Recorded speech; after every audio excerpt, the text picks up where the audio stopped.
You're behind the wheel, vehicle parked on the shoulder, pulse slightly elevated as red and blue lights illuminate your mirrors. The window comes down, and like many drivers today, you grab your phone to document the interaction. It seems like a reasonable precaution, a layer of accountability. Then the officer approaches, notices your device, and the atmosphere instantly shifts. Put that away immediately. Suddenly, the entire encounter feels different because most individuals don't push back. Most don't ask questions. They simply obey. What very few people understand is that this precise moment, your decision to continue recording or to stop, can fundamentally influence everything that follows. Not only during the traffic stop itself, but later in legal proceedings, official complaints, or internal reviews. So the essential question isn't simply whether recording is permitted. It's understanding why officers frequently insist you stop and what they're banking on you not understanding when they make that demand. Hello, I'm Timothy, and in this breakdown from US Updates Hub, I'm going to show you precisely how to respond when an officer instructs you to lower your phone, word for word, grounded in actual judicial decisions, not speculation, assumptions, or viral social media claims. This isn't about being antagonistic, and it's certainly not about inflaming an already tense situation. It's about maintaining composure, staying in control, and knowing exactly how to reply in a manner that safeguards you legally without worsening the moment. We'll examine 4 common real-world scenarios that unfold daily across the country. For each, I'll provide you with exact phrasing you can use on the spot, not vague suggestions, not something you need to piece together under stress, but direct, simple language that stands up if the situation deteriorates. And once you see how this framework actually operates, you'll begin to recognize something most people completely overlook. This isn't ambiguous territory. The legal foundation here is far more established than many officers suggest. Let's begin with the first scenario, because this is where most people immediately lose their grounding without even realizing it. Scenario 1. It's illegal to record me. The first response you'll often hear, delivered with total certainty, goes like this: recording me is against the law. No doubt, no wavering, just a flat declaration that sounds authoritative and official. And that's precisely why it's effective. In that instant, you're not analyzing constitutional principles or federal case law. You're wondering, wait, is that actually true? That brief hesitation is usually enough for people to put the phone down and surrender the one form of evidence that might prove crucial. But here's the reality, and it's straightforward. There is no U.S. state where openly recording a police officer carrying out their official duties in a public setting is illegal. Not a single one.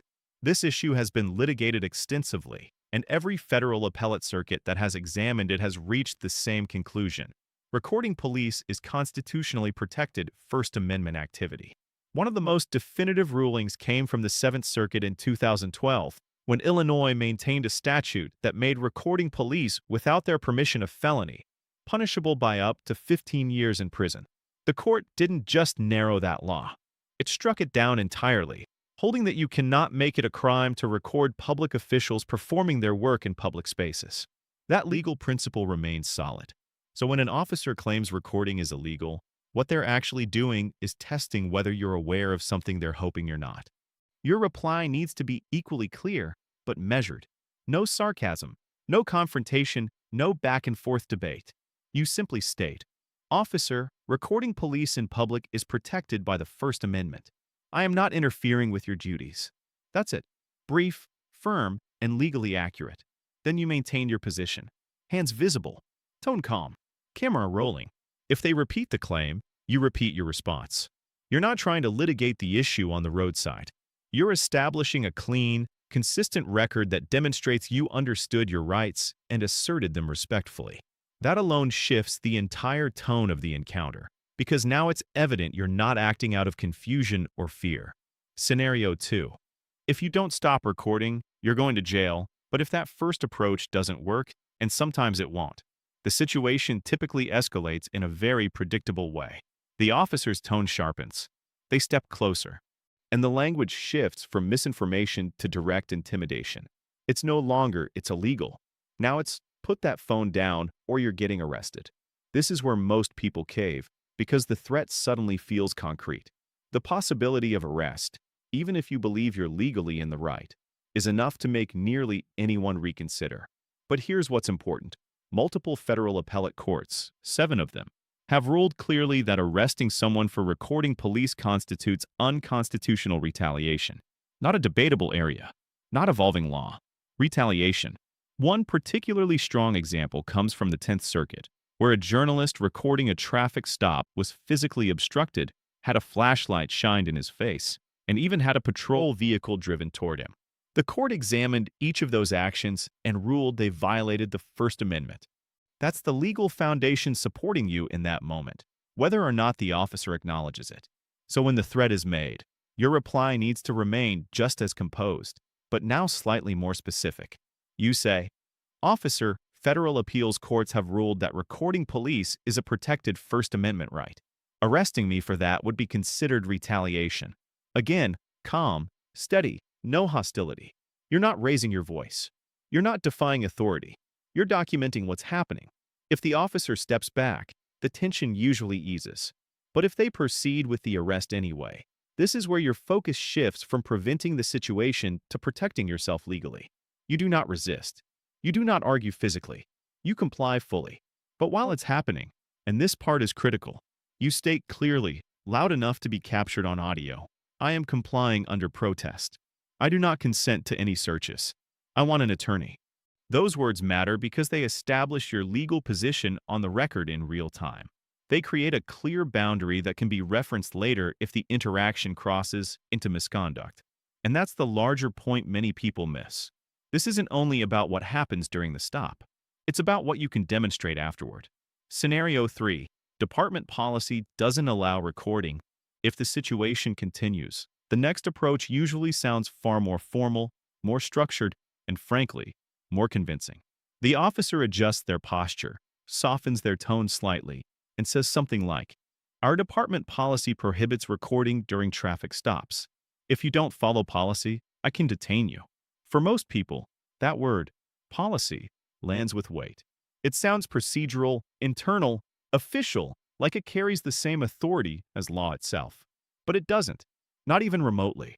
Because no internal department policy anywhere in the United States can override the Constitution. And this isn't just theory. The Department of Justice has addressed this directly. Their guidance states clearly, citizens have a First Amendment right to record police officers performing their duties in public, and officers should not threaten, intimidate, or discourage individuals from exercising that right. So when an officer invokes policy, what they're really doing is hoping you'll treat it as law when it isn't. Your response here needs to accomplish 2 things simultaneously. Assert your right and expose the flaw in their reasoning without turning the moment into a confrontation. So you stay measured and say, "Officer, no internal policy overrides the Constitution. The Department of Justice has stated that citizens have a First Amendment right to record police. I am not violating any law. That alone is strong." But this is where you take it one step further, in a way that shifts the pressure back onto them. You ask one simple question. Are you asking me to stop recording, or are you ordering me to stop recording? That question matters more than it might seem, because it forces clarity. If they say they're asking, you're free to decline. If they say they're ordering, they've entered a different category, one that requires a lawful basis. And that's when you follow up, calmly and immediately. "Before I comply, for the record, what is the lawful constitutional basis for that order?" At that point, they either have to cite a real law, which doesn't support them, or they're exposed as issuing an order without legal grounding. Either way, you've documented the exchange in a manner that protects you later, without raising your voice or escalating tension. Scenario 4. I can't tell what that is. That could be a weapon. Now, the 4th scenario is different because it doesn't present as authority. It presents as concern. The officer glances at your phone and says, "I need you to put that down. I can't tell what that is. That could be a weapon." Suddenly, the framing shifts from legal to safety. And that's what makes this tactic effective, because it makes you feel like continuing to record is creating danger, not just for them, but potentially for you. But here's what the law actually says. In 2014, The Supreme Court ruled unanimously in Riley versus California that a cell phone does not pose a physical threat to officer safety in a way that would justify bypassing constitutional protections. That matters because the so-called safety exception officers sometimes rely on doesn't apply simply because you're holding a phone. And in a traffic stop, where your movements are already limited and visible, that argument becomes even weaker. So your response stays grounded, calm, and very specific. You say, "Officer, my hands are visible and I am not moving." The Supreme Court ruled in Riley versus California that a phone poses no physical threat to officers. I am recording for everyone's safety. And then you reinforce that visually and verbally at the same time. Keep your hands exactly where they can be seen, on the steering wheel, on the dashboard, and narrate your position clearly. My hands are on the steering wheel. I am not reaching for anything. I am recording this stop. That narration might feel unnecessary in the moment, but it accomplishes something incredibly important. It creates a real-time record of your behavior that directly contradicts any later claim that you are acting in a threatening or unpredictable way. You're not just holding a camera at that point. You're documenting your compliance, your positioning, and your intent in a way that can't be easily rewritten later. 4 essential phrases you need ready. By this point, you've seen how quickly these situations can shift, how one simple act like recording can trigger a series of responses designed to make you stop. That's exactly why there are a few phrases you need to have ready before any police encounter ever begins. Because when the pressure is on, you're not going to have time to think them through. You're going to default to whatever you already know. The first one is simple but incredibly important. Am I free to leave? That question does more than ask for permission. It establishes the legal status of the interaction. If the answer is yes, you leave. If the answer is no, you're being detained. And that changes what comes next. The second phrase is one people misunderstand constantly. I invoke my right to remain silent. Not just staying quiet, actually saying it out loud. Because legally, silence by itself is not always enough. You have to clearly state that you're invoking that right, or it may not fully apply the way you expect. The third phrase is just as critical, and timing matters. I want an attorney. The moment those words are clearly stated, questioning is supposed to stop. Not slow down, not shift direction. Stop. And the fourth is one that protects you from something that happens in countless stops every day. I do not consent to any searches. That line needs to be clear, direct, and repeated if necessary, because consent is one of the most common ways people unintentionally give up their protections. When you combine these 4 together, leave, silence, attorney, no searches, you're creating a structure that keeps the interaction controlled on your side, even if everything else feels uncertain. Delivery, tone, and behavior matter. Now here's the part that doesn't get discussed enough, and honestly, it's where most people lose control of the situation even if they say all the right words. Delivery, tone, behavior. Because you can have the perfect legal response, but if it's delivered with attitude, frustration, or aggression, the entire interaction can spiral anyway. This is not the place to argue case law.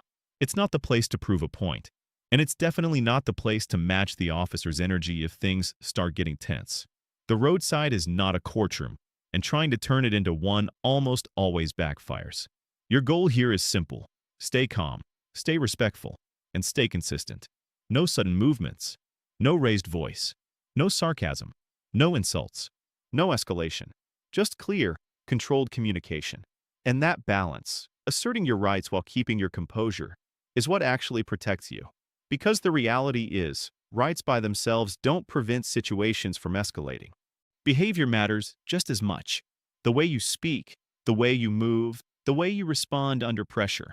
All of that becomes part of the record, whether there's a camera rolling or not. When you combine calm behavior with clear, legally grounded statements, you create something that's very difficult to challenge later. Not impossible, but difficult. And in these situations, that difference matters more than most people realize. Why this keeps happening at a certain point, you start to see the pattern. Different words, different tones, different approaches, but the goal behind all of it stays the same. Create just enough pressure, just enough uncertainty, that you second-guess yourself and shut the camera off voluntarily. Because the truth is, most people don't actually know where their rights begin or end in that moment. And when you're unsure, Authority fills that gap fast. That's why this keeps happening. It's not random, and it's not always about bad intent. It's often about expectation. Officers are accustomed to compliance. They're used to people backing down the second something sounds official or urgent, and recording changes that dynamic completely. The moment a camera is involved, the interaction is no longer just between you and the officer. It becomes a documented event, something that can be reviewed, questioned, and held up against actual law. And that shift alone is enough to make some officers try to regain control of the situation any way they can. But here's the part that matters most. This is not a gray area. The right to record police in public has been affirmed again and again across multiple federal courts. It is recognized, it is established, and it is protected. So when an officer tells you to turn off your camera without a lawful reason, they're either relying on the assumption that you don't know that or hoping you won't assert it.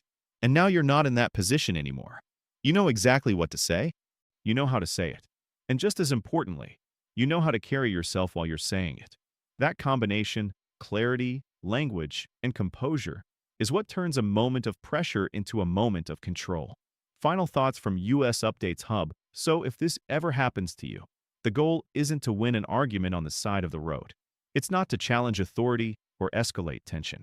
It's to stay steady, stay precise, and make sure that everything you do and say holds up if it's ever reviewed later.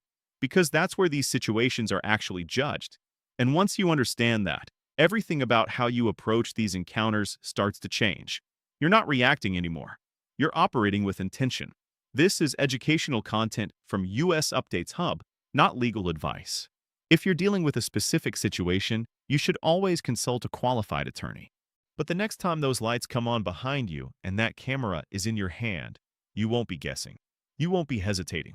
You'll know exactly where you stand and exactly what to say.